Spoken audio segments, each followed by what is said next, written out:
You are listening to Joy Ferguson play "O Worship the King."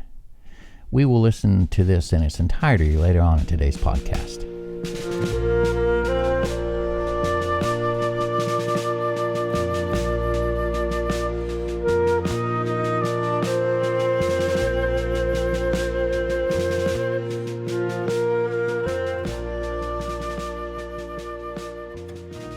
I believe in God, the Father Almighty, creator of heaven and earth.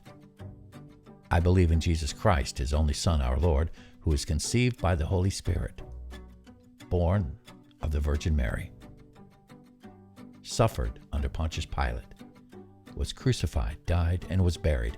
On the third day he rose again. He ascended into heaven. He is seated at the right hand of the Father, and he will come to judge the living and the dead. I believe in the Holy Spirit, the Holy Catholic Church, the communion of saints, the forgiveness of sins, the resurrection of the body, and the life everlasting. Amen.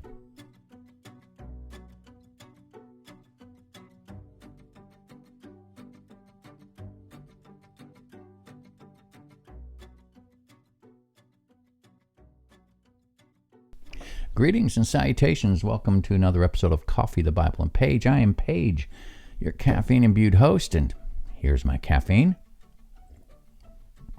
In the beginning, coffee. Low. It was very good.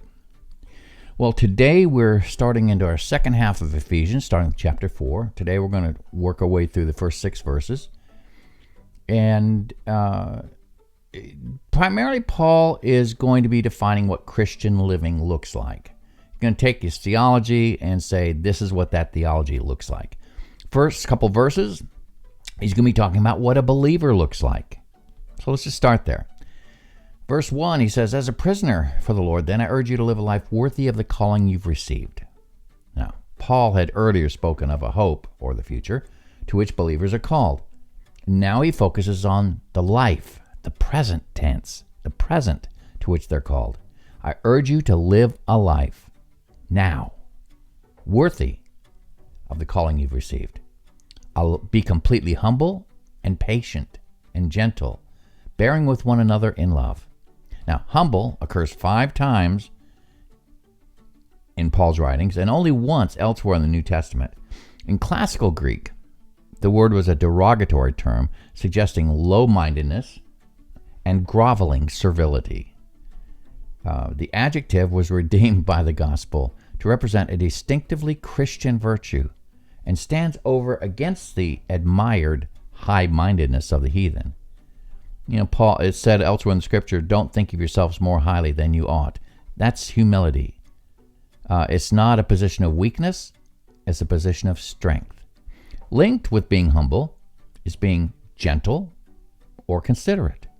The element of restraint is included, so it really, being humble and gentle, is denoting controlled strength, not weakness. I have friends of mine who are in the martial arts, and because of their skill, they rarely get in any kind of conflict at all because they know what they can do. So the ultimate test of their power is their ability to walk away from conflict, knowing that they would seriously hurt the other person were they to become involved. Being patient, well, that's a characteristic of God himself. It can mean steadfastness in the endurance of suffering, but more often in the New Testament, it describes a reluctance to avenge wrongs. I thought that was an amazing comment. It describes a reluctance to avenge wrongs. It is to be displayed to other Christians and to everyone else. Being patient finds its expression in the bearing with each other in Colossians 3. Christians must put up with each other's faults and idiosyncrasies, knowing that all of us have our own. And love is a recurring theme in Ephesians. The 4 graces Paul recommends here are all aspects of love and are exemplified to perfection in Christ. Be completely humble and gentle, patient, bearing with one another in love. Now, verses 3 through 6. This is what unity in the body of Christ looks like. Paul says, make every effort to keep the unity of the Spirit through the bond of peace. There's one body, one Spirit, just as you were called to one hope when you were called, one Lord, one faith, one baptism, one God and Father of all, who is over all and through all and in all. I spent at least 3 or 4 days thinking about these verses because I was conflicted, and you'll see why in a second. One of the themes in Paul's epistle is right thinking in regards to the gospel. His letter to the Galatians is a good example of this, as the Galatians were beset by false teachers bringing a false gospel. Anything that flies in the face of one body, one Spirit, one hope, one Lord, one faith, one baptism, and one God and Father of all is not only to be avoided, but is to be called out, in my opinion. This begs a question about all the different denominations in our church today. Some were born out of strife and contention, not always bad. The Protestant Reformation was born out of the corruption of the Catholic Church at the time. It could be concerning theology or behavior of one party or another. Today's Pentecostal churches sprang from the Azusa Street revival in the early 20th century. Each denomination has its own denominational distinctives. Pentecostals practice the active use of the gifts of the Spirit. Presbyterians believe in predestination and practice baptism with pouring water over the head of the infant. Baptists, by and large, believe in baptism by immersion. The list goes on and on. Many of the denominations were born out of conflict, yes, but many were also born out of conviction concerning a particular truth to practice. So how does the fact that there are so many denominations today square with what Paul says here? And now, Worship the King by Joy Ferguson.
I do love that song.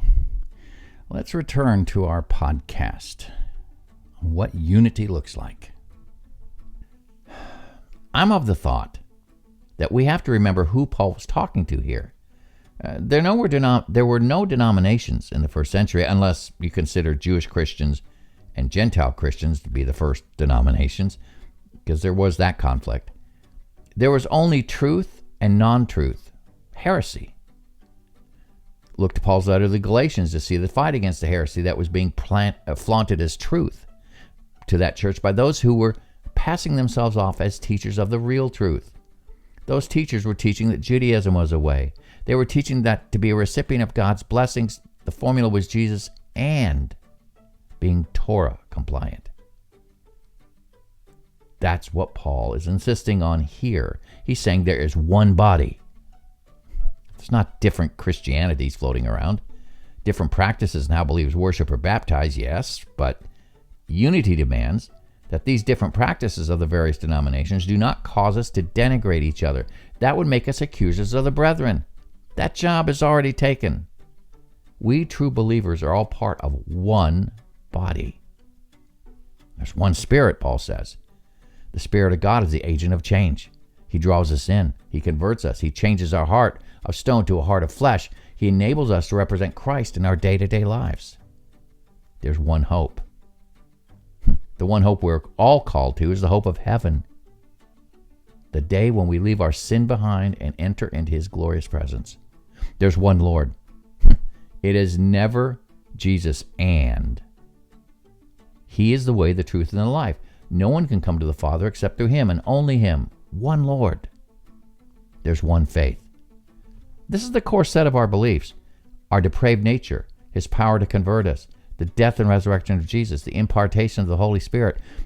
There's one baptism. Now this can mean two things. The baptism of the Spirit into the body of Christ, which all believers enter through, or, as is more likely meant when Paul wrote this, water baptism. In the first century, baptism was a very public display of your conversion in front of believers and non-believers in rivers and lakes, etc. Not like today when we're baptized mostly in the presence of fellow believers. Finally, Paul says there's one God and Father of all. One God. Only one God. Not many gods. Just one. Later in the following centuries, the church would develop creeds, professions of faith that attempted to address all of these issues to weed out false doctrines and false teachers. Apparently, the first basic creed was written down in the mid-2nd century. What we now call the Apostles' Creed was formulated sometime in the 5th century. And it goes like this. I believe in God, the Father Almighty, creator of heaven and earth. I believe in Jesus Christ, His only Son, our Lord, who was conceived by the Holy Spirit and born of the Virgin Mary. He suffered under Pontius Pilate, was crucified, died, and was buried. He descended to hell. The third day He rose again from the dead. He ascended to heaven and is seated at the right hand of God the Father Almighty. From there He will come to judge the living and the dead. I believe in the Holy Spirit, the Holy Catholic Church, the communion of saints, the forgiveness of sins, the resurrection of the body, and life everlasting. Amen. Now, Paul said in verse 3, to recap, to make every effort to keep the unity of the Spirit through the bond of peace. The word peace was once defined by a preacher as the cessation of againstness. To this day, I think that is the best definition I've ever heard of that word peace. The Spirit of God is not fractured into a Pentecostal spirit, a Baptist spirit, a Presbyterian spirit. There's only one Spirit of God, just one. And the unity of the Spirit is kept through the cessation of againstness, i.e., not in fighting or denigrating one another. Let me wrap up my thoughts on these verses with this. Years ago, as part of a Christian writing group, we decided to write a story that would answer the question, how could the rapture of the church be explained away by the secular world? Perhaps I'll answer our conclusions would come in a later devotional, but in the writing of the story, subsequent to the rapture, our story began to focus on life for new believers in this period of time after this rapture, when societal collapse was underway, big churches had vanished, and only the possibility of meeting in house churches remained for those who found faith. In our writing group's minds, things like being a Presbyterian, Pentecostal, Catholic, etc. came to mean nothing because those churches were gone. What would be truly important in those days would be, you guessed it, one body, one Spirit, one hope, one Lord, one faith, one baptism, one God and Father of all. Denominations today are a given. The only thing that would do away with them would be something so catastrophic as to defy description. Until such time as God cleanses this world, we must live within the denominational structures we've built over the centuries. I believe it can be done if we focus on keeping the unity of the Spirit through peace. There's a lot to think on there, and I'm not done thinking on it, but I am done talking about it. This is Paige. Here's my coffee. Folks, I'm out of here. Have a great day. Bye-bye.